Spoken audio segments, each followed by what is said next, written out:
Many beginners have a misconception that breath hold is depending on short oxygen.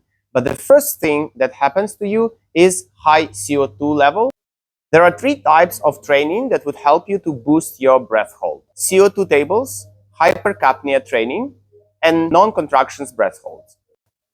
CO2 tables is a type of training where you do a regular breath holds with some fixed rest. They are made for you to train tolerance to CO2, make your contractions and overall urge to breathe smoother, and the one that comes a bit later. Take the time that you have maximum on the regular full lungs inhale. Let's say it's 2 minutes.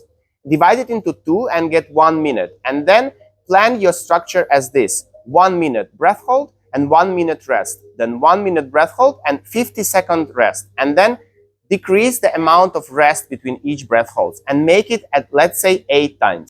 Another type of CO2 tables would be empty lung CO2 table.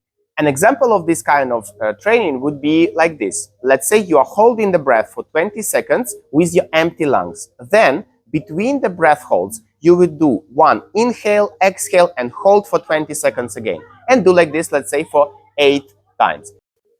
If you want to make your CO2 tables even more challenging, but also fun, you can do some physical training while your breath hold. Let's say we are talking about full lungs CO2 tables.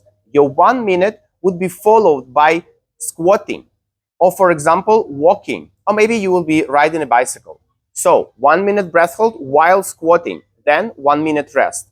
Then again 1 minute breath hold with squatting, or maybe push-ups, you choose. But then again 50 seconds of the rest. And then you do the same principle as before. This would be the most challenging and probably the most effective CO2 table.